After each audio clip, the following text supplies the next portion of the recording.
दोस्तों, योग की शुरुआत किस देश से हुई है, इसी विषय में हम पढ़ेंगे आज इस वीडियो में। आखिर जो है योगा की शुरुआत किस देश से हुई है और कैसे कैसे क्या क्या चीज़ें हुई हैं। तो गाइस, जो है योग की शुरुआत भारत में हुई थी। यह एक प्राचीन शारीरिक, मानसिक और आध्यात्मिक अभ्यास है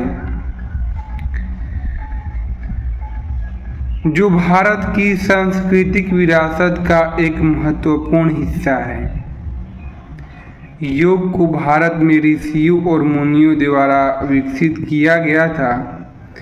इसके बाद यह दुनिया के अन्य हिस्सों में भी दोस्तों लोकप्रिय हो गया।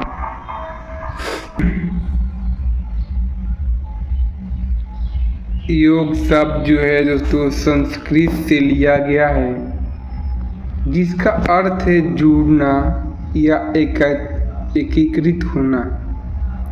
योग का जो है दोस्तों मूल उद्देश्य है शरीर, मन और आत्मा को एक साथ जोड़ना है। और योग के विभिन्न प्रकार हैं, जिनमें आसन, प्राणायाम, ध्यान और मेडिटेशन शामिल है। ये सभी अभ्यास योग के विभिन्न पहलुओं को समझने और अभ्यास करने में मदद करते हैं दोस्तों। और योग को एक स्वस्थ जीवन शैली का एक महत्वपूर्ण हिस्सा भी माना जाता है और यह विभिन्न बीमारियों को दूर करने में भी हमारा मदद करता है। अंतर्राष्ट्रीय जो योग दिवस है हर साल 21 जून को मनाया जाता है, ताकि दुनिया भर में योग के महत्व को बढ़ाया जा सके।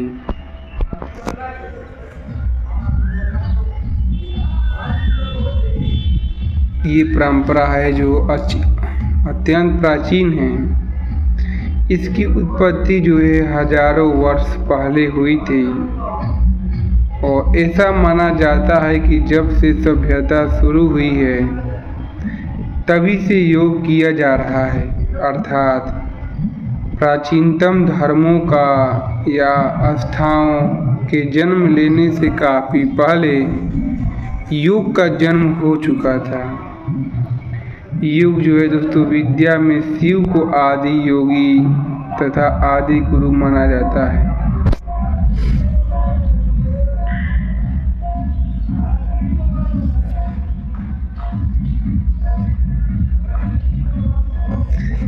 भगवान शंकर के बाद वैदिक ऋषि मुनियों से ही योग का प्रारंभ माना जाता है। बाद में श्री कृष्ण, महावीर और बुद्ध ने इसे अपनी तरह से विस्तार दिया।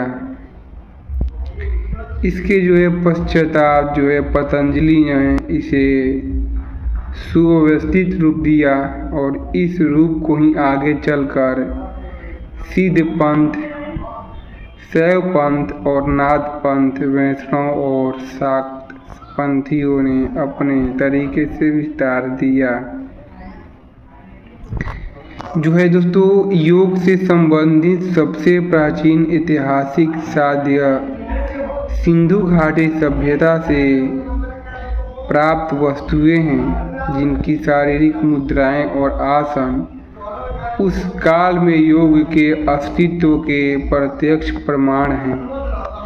और योग के इतिहास का यदि हम दृष्टिपात करें तो ये प्रारंभ या अंत का कोई प्रमाण नहीं मिलता, लेकिन योग का वर्णन सर्वप्रथम वेदों से मिलता है। वेद सबसे प्राचीन साहित्य दोस्तों माने जाते हैं। अभी हाल तक जो है दोस्तों पश्चिमी विद्वान ये मानते आए थे कि योग का करीब जन्म 500 ईसा पूर्व हुआ था, जब बौद्ध धर्म का प्रादुर्भाव था। लेकिन हड़प्पा और मोहनजोदड़ो ने उत्खनन हुआ उसे प्राप्त योग मुद्राओं में से ज्ञात होता है कि योग का चलन 5000 वर्ष से भी पहले ही था। वैदिक काल 3000 ईसा पूर्व से 500 ईसा पूर्व। वैदिक काल में एकाग्रता का विकास करने के लिए और सांसारिक कठिनाइयों को पार करने के लिए योगाभ्यास किया जाता था।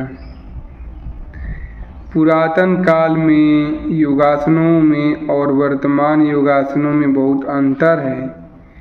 इस काल में दोस्तों यज्ञ और योग का बहुत महत्व था। ब्रह्मचर्य आश्रम में वेदों की शिक्षा के साथ ही शस्त्र और योग की शिक्षा भी दी जाती थी।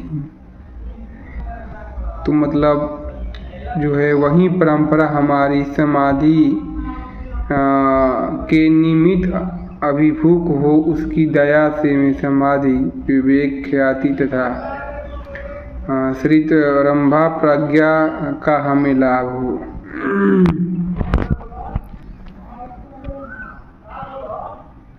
गाइस जो है उपनिषदों, महाभारत और भागवत गीता में योग के बारे में बहुत चर्चा हुई है और भागवत गीता में ज्ञान योग, भक्ति योग और कर्म योग और राजयोग का उल्लेख है। गीता उपदेश में भगवान श्री कृष्ण स्वयं अर्जुन को योग का महत्व बताते हुए कर्म योग, भक्ति योग व ज्ञान योग का वर्णन करते हैं। गीता के 4थे अध्याय के पहले श्लोक में श्री कृष्ण अर्जुन से कहते हैं कि इम विवस्त्ने योगा प्रत्यवनाम, अर्थात अर्जुन मैंने इस अविनाशी योग को सूर्य से कहा था और सूर्य ने अपने पुत्र वस्तु मनु से कहा और मनु ने अपने पुत्र राजा इक्ष्वाकु से कहा।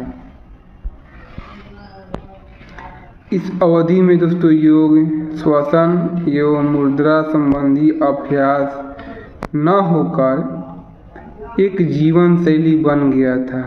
उपनिषद में इसके पर्याप्त प्रमाण उपलब्ध हैं और कठोपनिषद में इसके लक्षण को बताया गया है। जैन और बौद्ध जागरण और उत्थान काल के दौर में यम और नियम के अंगों पर जोर दिया गया और यम और नियम अर्थात अहिंसा, सत्य और ब्रह्मचर्य, अस्तेय और अपरिग्रह, सोच स्वतंत्र,